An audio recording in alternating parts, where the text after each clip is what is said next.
साधना के अनुभव 17वां अध्याय पृष्ठ क्रमांक 246 से पृष्ठ क्रमांक 248। आकाशवाणी और इल्हाम। उच्च कोटि के महापुरुषों में दो प्रकार के मनुष्य मिलते हैं। एक वह जो नीचे से ऊपर की ओर चढ़ते हुए अथवा अपनी निचली स्थिति से आगे बढ़ते हुए महत्व का पद प्राप्त करते हैं। दूसरे वह जो सीधे मोक्ष लोभ से किसी विशेष काम के लिए विशेष शक्तियों को लिए हुए यहाँ आते हैं। यह जन्म से ही पूर्ण होते हैं। उन्हें किसी उद्योग या किसी साधन की आवश्यकता नहीं होती, परंतु थोड़ा शरीर शुद्धि के लिए दूसरों को आदर्श दिखाने के लिए कुछ धार्मिक कृत्य करते हैं।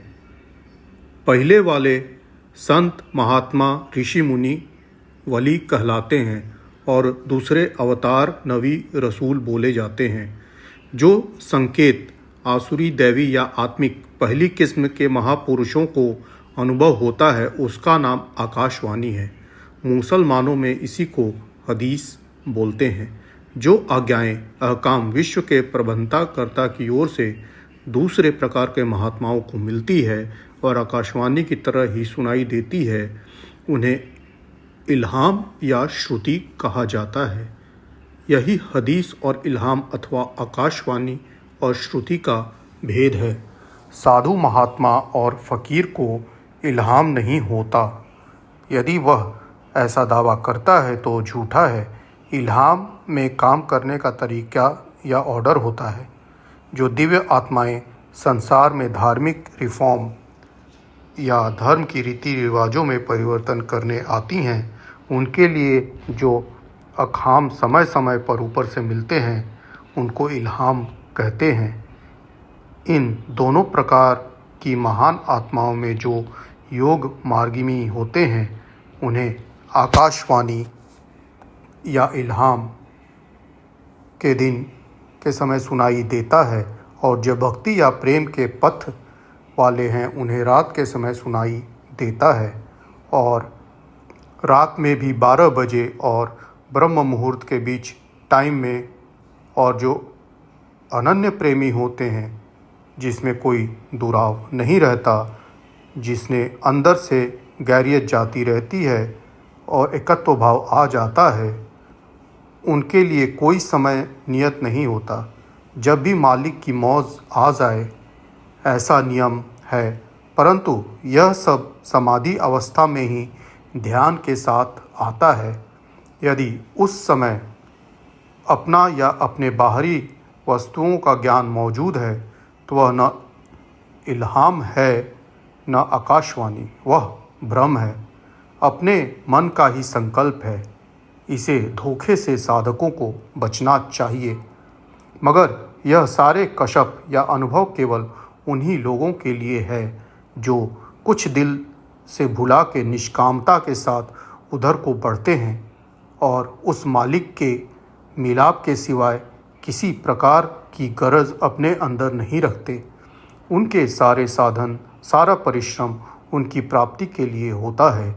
स्वर्ग, मोक्ष, लोक, परलोक की कोई वासना उनके हृदय में नहीं उठती।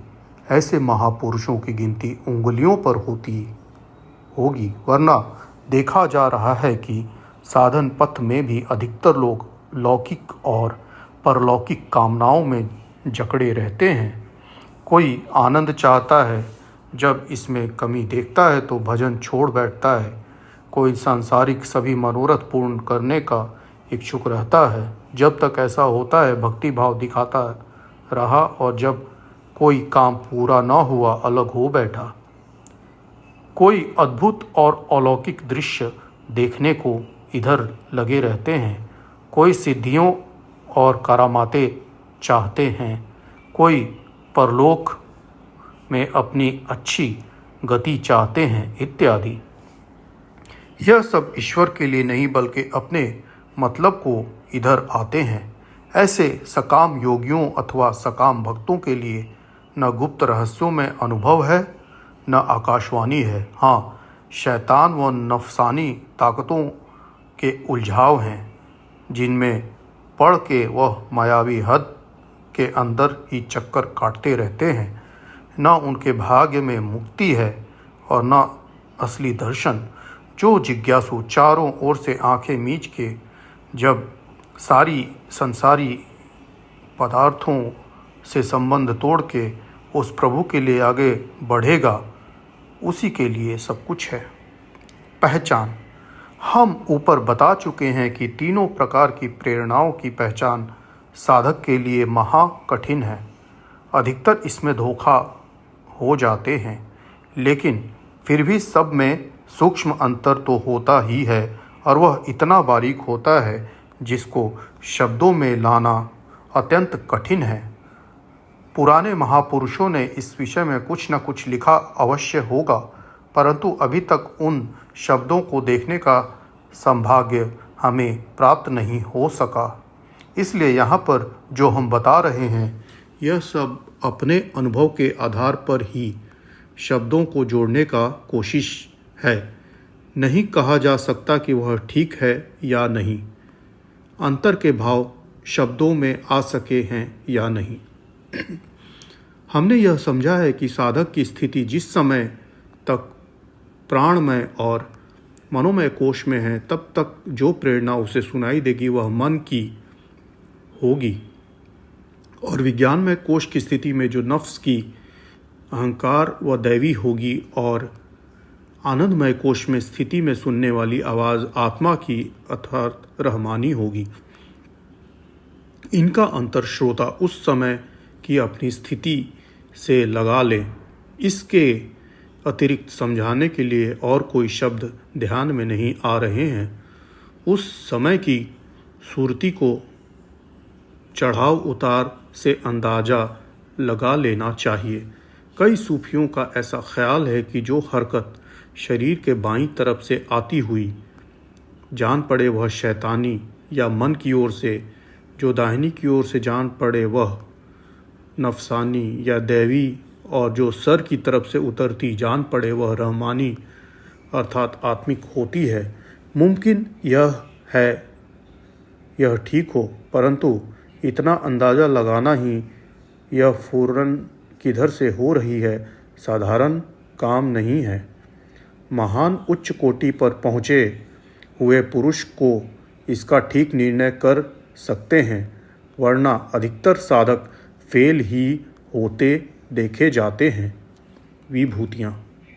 जब आगे कुछ उन क्रियाओं का थोड़ा सा वर्णन करते हैं जिनके द्वारा मुख्य शक्तियाँ उभारी जाती हैं और साधक करामात या चमत्कार दिखने के योग्य बन जाते हैं, यद्यपि यह सब त्याज्य हैं, इनके द्वारा साधक पतित होता है, उसका अहंकार स्थूल बनता है, वह प्रभु से बहुत दूर जा पड़ता है, परंतु फिर भी योग या उपासना का एक अंग है, रास्ते की चीज़ें हैं। इसलिए इस विषय को भी थोड़ा बहुत समझना लाजिमी है।